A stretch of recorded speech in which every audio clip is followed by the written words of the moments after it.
presentation for you.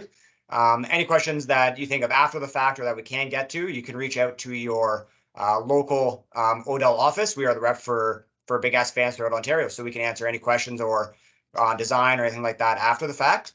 But to get started here, I'll pass it over to Kieran and he'll take the presentation from on. Thanks, Justin. Thank you everyone for coming. As Justin mentioned, today we're going to be talking about computational fluid dynamic and building design. My name is Kieran Carrero. I run our new construction team out of our Canadian office here at Big Ass Fans. As Justin mentioned, Odell's a rep for us across Ontario. So any questions you have, feel free to reach out to him directly afterwards. Feel free to reach out to me as well. To get started today, we're going to be looking at, first off, understanding what CFD is, so understanding computational fluid dynamics.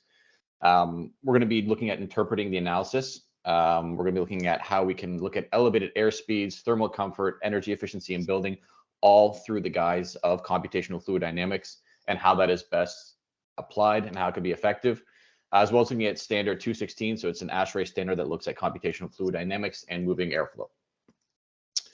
So to give a little background to understand what CFD is, it's a numerical analysis of fluid flows. So basically, fluid conditions are calculated at each node in a computational grid. So we're going to be looking at building shapes, solids, or anything like that, and how fluids will move through it, particularly in this case, airflow or moving around it. So there are a variety of equations if you want to bust out textbooks, Navier-Stokes, conservation, and Euler equations.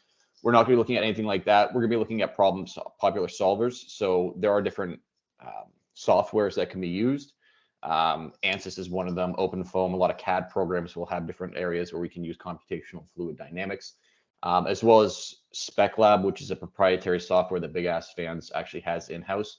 So what we're looking to do here basically is understand how air flows in and around objects within a building. So air is like liquids, it's like water. It takes the path of least resistance. So when we build these solids and spaces, we want to understand how air is going to move, and using computational fluid dynamics, we can understand the effect of that in certain spaces. Different applications, so different ways we use CFD or computational fluid dynamics. There's translational flow, so that's looking at that car in the bottom right corner. If you ever seen certain car commercials where they have cars in wind tunnels, they're trying to look at how you can find aerodynamics, how air is going to move off those cars, how the car is going to move through the air at elevated speeds as it goes faster or slower. You can look at thermal flow. So thermal comfort is the big way you're looking at that. So what is the temperature change? How is air going to move? How is the air going to move? For an example, say you're in an office, a computer is overheating or something is getting hot. How is the heat and the air going to move off of that and around? And then the rotational flow would be the middle picture, second lower middle picture. So that's the way in the direction that air is going to move. So if you're bringing air into a space through an air handling unit, if you've got a ceiling fan, how is the air going to move in and throughout the spaces? All right, so that's how we design. There's also testing is another reason and application for computational fluid dynamics. So large scale problems would be one of them. So for example, if I talk back to that car in a wind tunnel example, getting a wind tunnel built, finding a wind tunnel, and bringing a car into it is a very large expense. It's a complex interaction. So if you can properly model computational fluid dynamics, so if you can properly build a car within a software and you can model that air, that saves you a lot of time and money when it comes to the complex interactions. It's a lot more efficient to do that, as well as large scale building problems such as building design. So if you're looking at designing a building, you don't want to be going after the fact saying, I think this will work, or I believe, or I understand that it might. You want to actually understand how the air is going to move. So if you use the computational fluid dynamics, you can use that in the building design to avoid any of the problems that could come up at the end.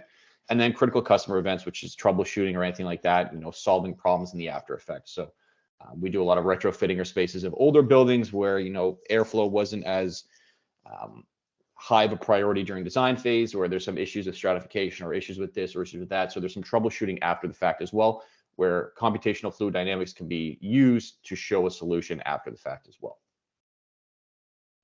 So accurate modeling. So we're going to go right into an example here. So the big thing, what we're going to take away today is how we can understand and model the analysis. We're not going to be looking at how we build software. We're going to be looking at how we look at the analysis from the software into actual buildings. So this is an example of a greenhouse facility. So, We've got an air handler on the right-hand side there. You see the blue, your air handling unit. That is bringing in 61,500 CFM. The return vents are below it on the same wall. We've got high-powered sodium lights, a translucent ceiling. Again, this is a greenhouse. We've got the tables there with all the plants on it, and we're looking to grow plants or whatever vegetables you had in the space. The objective is a relative equivalent temperature equivalent airspeed of 5 feet per second right above the table, so right at the plant level, and our thermal uniform environment of 75 degrees Fahrenheit. So when we're growing plants, we need a little bit of airflow to create stalk and stem strength. It's part of the growing process. So these are the objectives in this space. This is the background, what we're going to be doing. We put all of this data into a software, whether it be ANSYS, whether it be OpenFOAM or anything like that. We really want to make sure we're building it properly with the right turbulence, the right radiation. We need, basically the gist of it is we need good data in to get good data out. So it's going to be very granular when you build these facilities and what the materials are, what the boundary conditions are. So what that CFM is like we're talking about. We need to make sure we're building this as accurate as possible to get the most accurate data coming out of it. Now, once it's already built and we're going through these software programs, we can see, if you look at the left-hand side, our air velocity. So that dark red at the top is at 5 feet per second. So if you remember, that is our goal, is 5 feet per second across all the tables. You can see in this example, this is a very poor distribution. So if you're looking at this, we've got a high volume airflow at the back of the wall, that deep red circle area. At the front right, we've got virtually no airflow, right? So in this design, based on the way it is laid out now, we are getting inaccurate solutions. So it's not a correct design. And now what we're looking at here, example again, is we're cut 44 inches. So basically just above that table length is really where we're looking at this. And we need to look at different cross sections for different areas. So in this space, we're looking at the airflow right above the table. If you're trying to look at the airflow, you can take a cross section 4 feet off the ground, 6 feet, 20 feet, whatever that is. The main goal here is to get the airflow on top of the tables. So that's where we cut this cross section. Now, if we're looking at the thermal temperature, we're going to look at more of a vertical cross section as well, right? So the horizontal is looking at the airflow at the table length. The vertical is looking at what the thermal temperature is throughout the entire space. If you go back to the example, we were looking to get about 75 degrees throughout. You can see again, it's not as bad as the airflow, but the thermal distribution is not equal. We've got cold sections on the roof. We've got some hot sections on certain areas. So basically what we're saying is in this design, we've not reached our goals. Now, without computational fluid dynamics or without testing this at the beginning, we would have been left without the understanding that we have missed it, right? So if you had just gone in there and said, you know, this is what we've done in the past, we believe this will work, you can put it in there. You don't have that problem solving first step before the design phase to make sure we're actually properly doing this. So this is something we need to make sure we're looking at the beginning. So what we're going to do is change the design iterations. So we're going to look at the exact same space. We're going to do the exact same layout, the exact same controlled environment. But what we're going to do is then add in 2 air circulation fans, ceiling fans within the same space. Everything else stays the same CFM coming in, same roof structure, same lighting, same goals as well, right? 5 feet per second and thermal uniformity of 75 degrees Fahrenheit. When we run the computational fluid dynamic analysis now, you can look at our legend on the left-hand side. Dark red is 5 feet per second. So what we're looking at as a goal. So you can see in this space, air measured about 40 inches above the ground, right above the tables, much better airflow. Still not a perfect solution. You can still see some blue, you'll see some dead zones, but you can see it's much better of a result when you're getting much more airflow where you need it to be. That comes from the introduction of the ceiling fans, as well as the ceiling fans helping the air handling unit by properly distributing it, not just relying just on the ceiling fans themselves, but the ceiling fans plus the distribution through the air handling unit. And what we can see here, the big takeaway is that maybe we need another ceiling fan, maybe we need to change the size, move them around. So again, it's not a perfect solution here, but what we're trying to again take away is that we're properly modeling and understanding at the beginning how the air is going to move via the computational fluid dynamics. So looking at how we get to the required result through this testing. So you can see we're getting the right airflow. Now, if we do the again cross section to get the temperature, you can see much more uniformity all the way throughout. Still a little bit of a cold zone in the one section, but you can see the goal was 75 F. If you look at the legend on the left-hand side, we're anywhere between about 72 to 75 F all the way throughout. So that's much more thermal distribution that creates better growing facility, much healthier plants as well. And another thing we can look at, so this is the thermal temperature in the air speeds. Again, going back to that car example, is we can also look at the airflow as well. So the properties and how they're moving throughout. So you can see the patterns of air, how it's moving, where we need more, where we need less, and how it's going to affect the space. So you can see the dead zones, dark blue, back further in the back corner, where right underneath the fan, you're getting much more air velocity, right? So we can look at these certain things and make sure that we're patterning and placing things in the proper sections. The big thing here, one of the best things and the best applications for us, you guys as well, is we can reach a non-technical audience with this post-processing, right? So showing this to someone who is a maintenance manager, a building operator, someone who's not as technical, it really gives a visual understanding of why and what needs to be there, right? So we're really looking at selling a solution, but we're also looking at making sure that buildings are doing what they're supposed to do. The solution is the best answer for it, right? Is we're trying to make sure that the buildings are doing what they're doing at the beginning stage. So it's really just another layer of understanding and reaching a non-technical audience with a technical solution. So the thermal analysis in large buildings. So if anyone has seen other presentations by Big Ass Fans or by anyone that's looking at reducing ductwork or sustainable HVAC designs, this is a similar application, but now it's just looking at more of the testing and the data that comes with it. So mechanical ventilation configuration here, this is your standard outlay, 16 total vents, 10,000 CFM, ductwork at 45 degrees.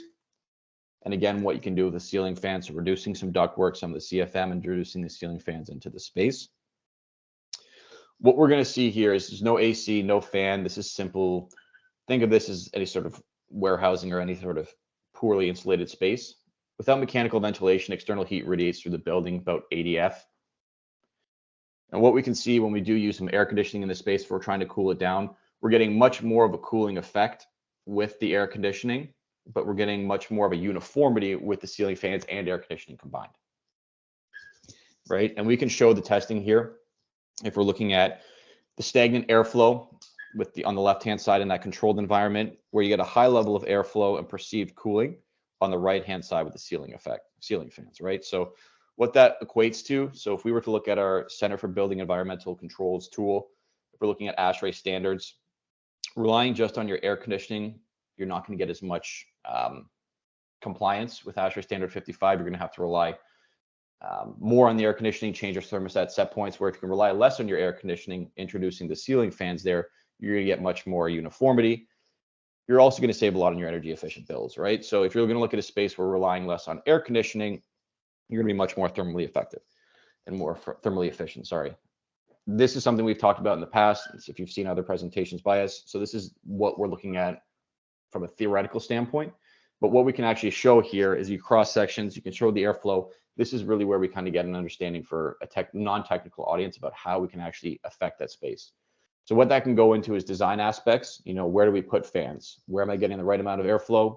Where do I need airflow as well, right? So if you're looking at spaces where warehousing, applications where fans, you don't need airflow in all sections, you can look at certain areas and to rely on your mechanical cooling plus fans in certain areas just to make a better design space. So note, if you're looking at the heating section of it, again, a poorly insulated space, 35 F on the external temperature. What you can do with the ceiling fan is create much warmer temperatures throughout the space through proper destratification as well as proper mixing of the air. So hot air is naturally thinner than cold air. It's going to sit at your ceiling deck. It's going to rise. So what we can do there is then properly destratify a space, also working to reduce the stress on your heating systems.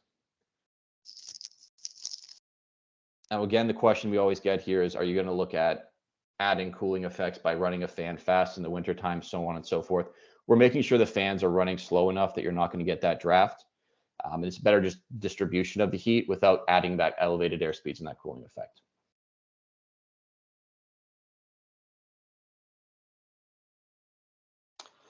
So ASHRAE standard 216P. So this was actually authorized January 22nd, 2014. This was a standard that we had to look at in the sense that fans or elevated air speeds, air circulation of any sort, were not aptly recognized when it came to ASHRAE standards and what their effects were in certain spaces. This was published in early 2021. The title was Methods for Testing for Determining Application Data for Overhead Circulator Fans.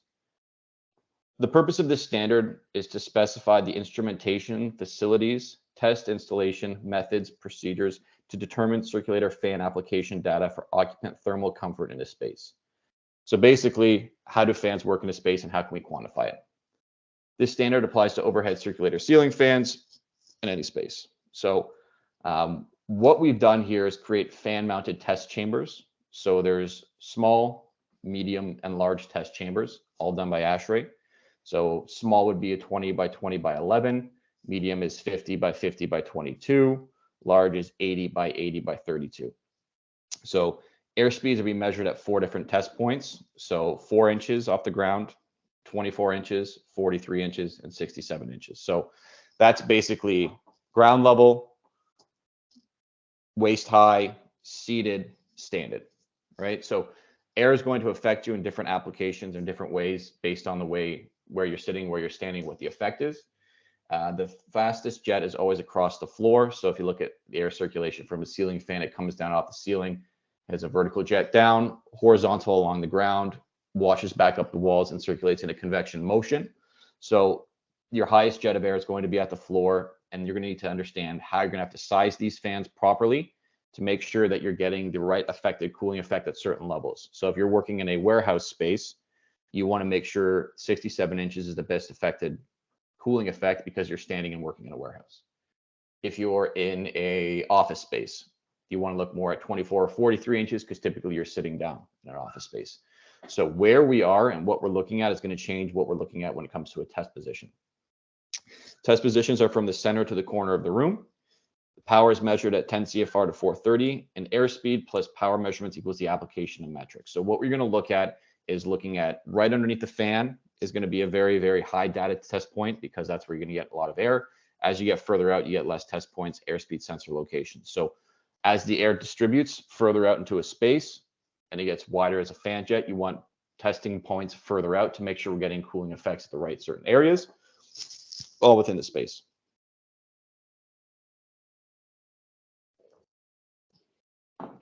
So 8.4 is average airspeed. So that's combined average airspeed profile. Max average airspeed. So anything too cold is going to be less than 0.5 PMV. So there's also considerations for paper flutter. So too much airflow in a space is going to cause, let's say if you're in an office space or a classroom, too much airflow in a space would cause papers to flutter. It's going to cause you to have a negative impact in a space with airflow. So that's something that needs to be taken into consideration. The average airspeed, the average air cooling, the maximum airspeed. So how do you get a cooling effect without going too far on one end? The minimum average airspeed. So you need to look at what's going to actually create a cooling effect, right? So there's certain areas, I think it's 120, so it's 120 feet per minute for average paper flutter, 120 to 140. Anything less than 40 feet per minute, air becomes imperceptible. So you're not going to feel anything on that. So there's going to be absolutely no cooling speed whatsoever. So we need to make sure that takes into consideration. 8.7 is uniformity. So the cooling spot or for numerous occupants. So what we need to make sure is that if someone's directly under the fan, they're still going to get a cooling effect equivalent to what is needed to someone who is 20 feet away from the ceiling fan. So that goes back to this point here. These data sensors need to be placed in the proper sections, and we need proper uniformity all the way throughout. The room average cooling effect. So the estimated thermostat increase. So if we are looking to elevate air speeds and cool a space down, we need to make sure that the average cooling effect is enough based on a certain degree F if you are looking to raise your thermostat by that certain degree F as well. The cooling coverage fraction, so high speed test, so does it cover the entire space? So it's making sure that we're looking at the entire space being covered and then how it's going to affect the entire space being covered. So is the fan too big? Is it too small? We overkilled it. What is the high speed coverage test of the entire facility? And the heating draft risk fraction. So the operational low speed test. So will it draft? So that's the converse of the coverage in the sense of the winter time. Are we still going to get airflow moving throughout the space at a low enough speed that I'm not cooling anyone off? So all of these factors and all this criteria is built into ASHRAE Standard 216 to make sure that when you are designing a space, if you are to use circulator fans in the ceiling, there needs to be some sort of quantitative data to go to it and how we can actually make sure we're getting the right answers from it. So application data example output. So this is think of this as a school gym. This is a big, wide open space, no obstructions all the way throughout, right? So we can see dark blue being the most airflow, red and yellow being less airflow throughout the space. So you can see on the top, that way the fan is turned on, you can see that convection motion beginning, the vertical jet down, it's about to hit horizontal along the floor and circulate back up, as well as the cooling coverages throughout. From a top view, you can see that the size of the fan is enough that you're getting enough from the rounded area, so it's properly sized for a space. So on the right-hand side is the data points from the SpecLab software. So this is our computational fluid dynamic software that we run in-house. So we were able to run air velocity profiles for this 24-foot fan in this space. A minimum speed, so they're running at the slowest possible to actually get a cooling effect. You're going to get 191 feet per minute, which is equivalent to a 6-degree F cooling effect.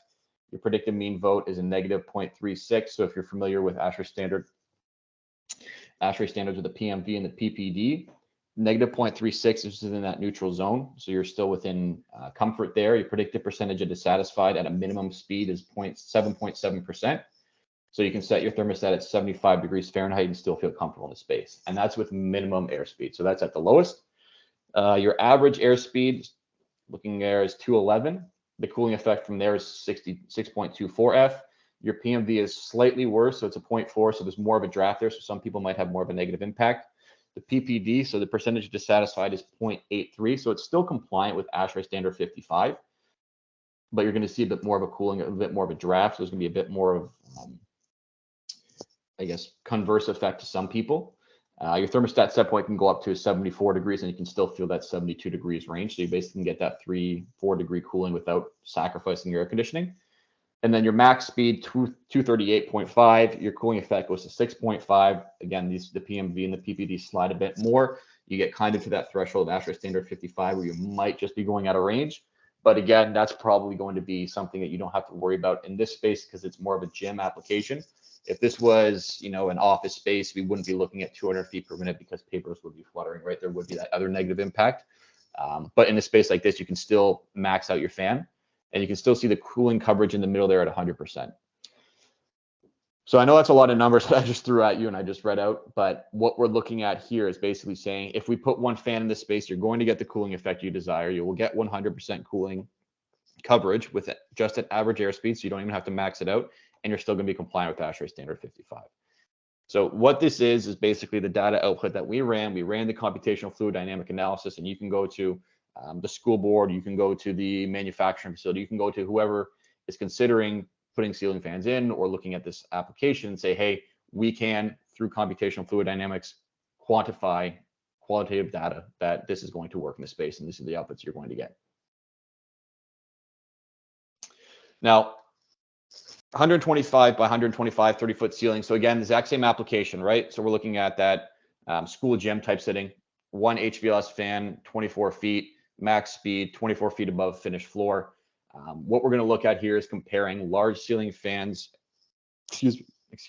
large ceiling fans versus smaller ceiling fans in the exact same application, and why one would be chosen over the other using computational fluid dynamics as a quantitative point. So if you're looking at this application, 1500 watts for that 24-foot fan, looking at the data on the bottom, standing, again, if you look at that, we're looking at standing, not seated. So this is, again, look at that school gym, warehousing, working facility. Minimum speeds, 50 feet per minute. Cooling effects about 4 degrees Fahrenheit. Average, if you crank it up, about 11 degree Fahrenheit cooling effect. Max is 13.5 degrees Fahrenheit with 356 feet per minute. Your cooling coverage in this space is about 99%. So what we're seeing here is, hey, we can get you a pretty much full coverage. We can get you a cooling effect even as low as 4 degrees at minimum speed.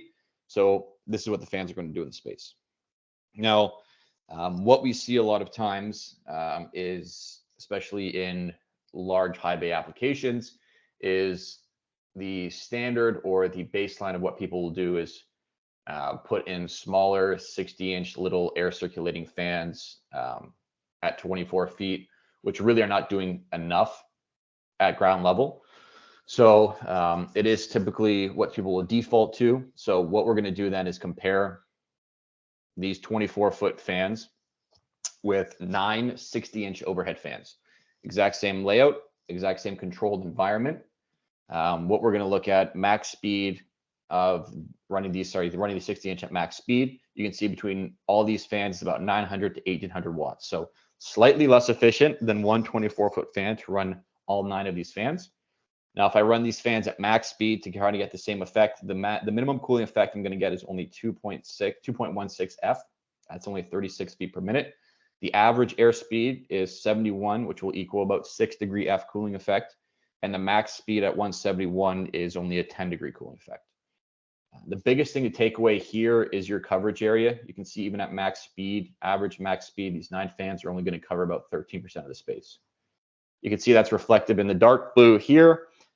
Around the walls, you might have some areas there in the red, the yellow, where you're actually going to be losing a little bit of airflow. That's natural. That's only 99% coverage.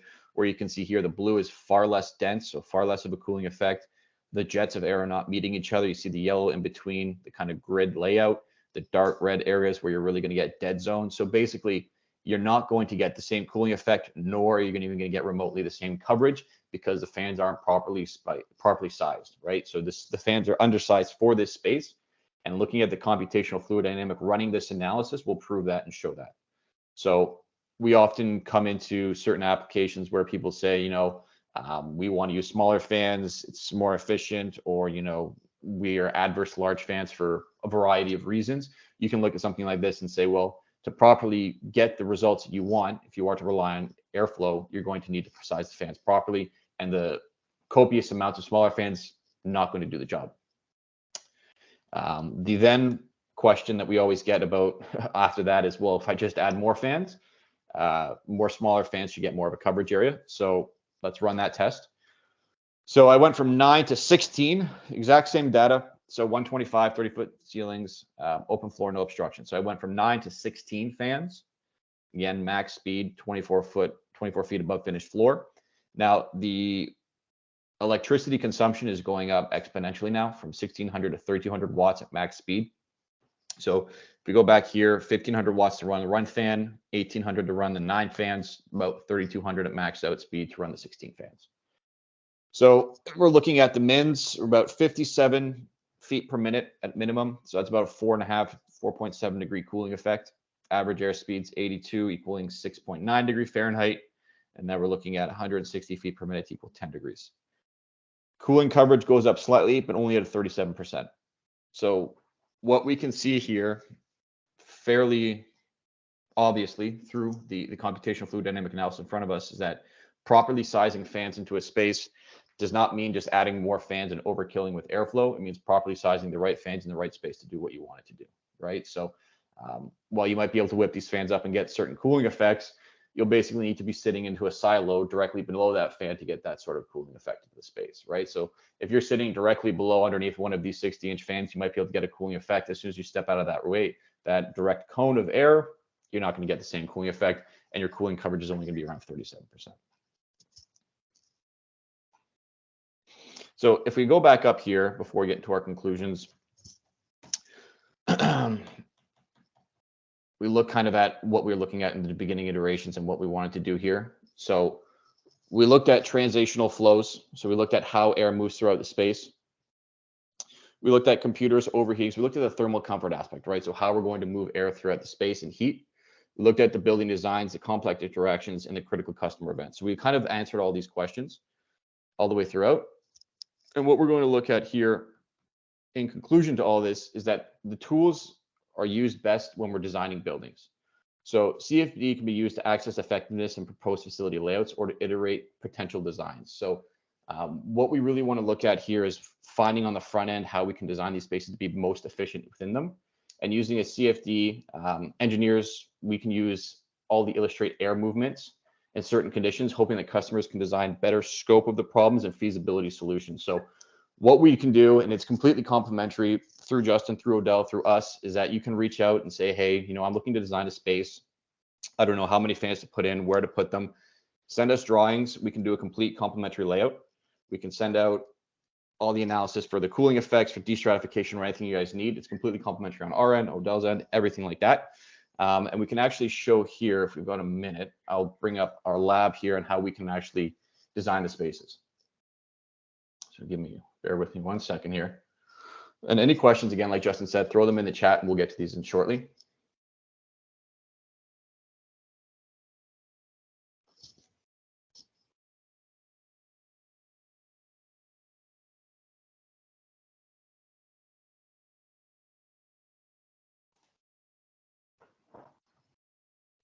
So it should be popping up here quickly. If you guys can see here, this is a large scale space. What we are looking at, putting in some fans into certain brewery areas. So we can look and build spaces, right? We can look at our drawings, build the spaces.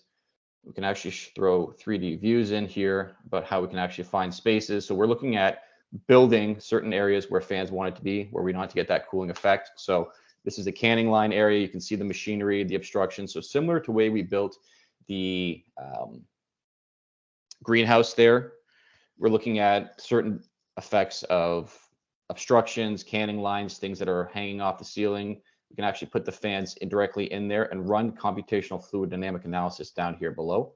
It's not going to do it right now because we're going to be sitting here forever to watch it, but we can actually come in and show what the effect will be, what our airflow effect will be here, elevation heights, all within the space. All right, and what that's going to spit out from certain applications is where fans should be, shipping, receiving air, where fans shouldn't be, what cooling effect we're going to get. So the annotations, the measurements, you can get your comfort zone. So all the certain areas you want, completely complimentary. So anything you guys need from that aspect, do not hesitate to reach out. We're going to look at the best ways to put fans in certain areas. I know that's a bit of a shorter presentation there, but any questions we have here, Justin, you want to jump back in? Anything you guys need from us? Any questions on the presentation? Yeah, I'll give everybody a couple minutes here to put any questions they have in the chat, and then we'll we'll get those answered. And if there's none, then we can sign off. But we'll give everybody a couple minutes here.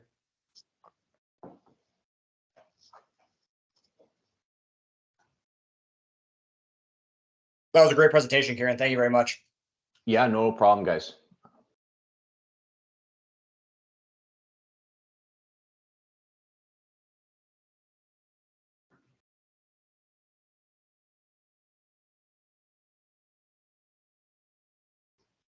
All right, doesn't look like there's any questions coming through, so we can probably sign off there. Well, thank everybody very much for joining in today for the presentation here. Like we said, if you have any questions after the fact, you can reach out to your local Odell office, and we get all those answered for you. But thank you, Kieran, and thank you everybody for joining today. Thanks, everyone. See you later.